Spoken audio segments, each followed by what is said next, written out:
नमस्कार, मी तेजस्विनी हनुमानजी पेटकर, राहणार दारव्हा, जिल्हा यवतमाळ.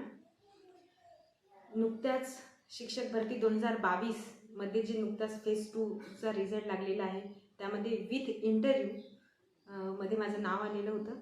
आणि विथ इंटरव्ह्यूमध्ये विथआउट डोनेशन माझं संगमनेरला शिक्षक प्रसारक मंडळ श्रमिक ज्युनियर कॉलेज संगमनेर येथे नियुक्ती झालेली आहे ॲज अ असिस्टंट प्रोफेसर म्हणून.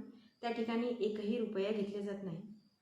जेही कोणी अफवा फैलत असेल त्यांच्यावर प्लीज विश्वास ठेवू नका. तुम्ही तुमचं परिश्रम चालू ठेवा.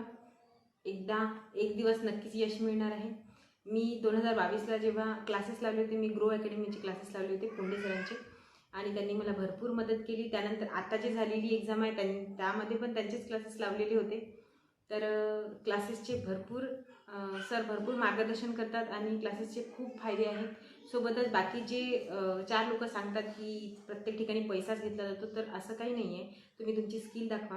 ते संगमनेरला श्रमिक ज्युनियर कॉलेज प्रत्येक शिक्षक हा किंवा प्रत्येक स्टुडंटला एकदम पारदर्शकपणे त्या ठिकाणी त्यांचा हक्क मिळवला जातो. हे मी बघितलेलं आहे. फक्त 6 दिवस झाले मला जॉईनिंग होऊन, पण ते कॉलेज मी आजपर्यंत तसं कॉलेज कधीच बघितलं नाही जे मला मिळालेलं आहे.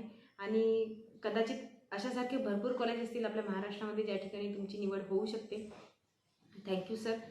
ग्रो अकॅडमी सर्वांचं थँक्यू, मनापासून आभार मानते मी. आणि सोबतच श्रमिक ज्युनियर कॉलेजवाल्या सर्व शिक्षकांचं पण मनापासून थँक्यू सो मच की तुम्ही मला त्या पद्धतीचं समजलं.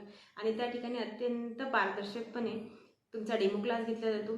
40 ते 45 मिनिट डेमो चाललेला होता. सर्व शिक्षक लोकांनी इंटरव्ह्यू घेतला आणि अत्यंत पारदर्शकपणे तिथे कोणत्याही प्रकारचं काहीही डिमांडिंग नसून फक्त स्किल बघितलं जाते आणि त्या बेसिसवर त्यांनी माझी तिथे नियुक्ती झालेली आहे. तर थँक्यू सो मच. प्लीज तुम्ही अभ्यास करा. एक दिवस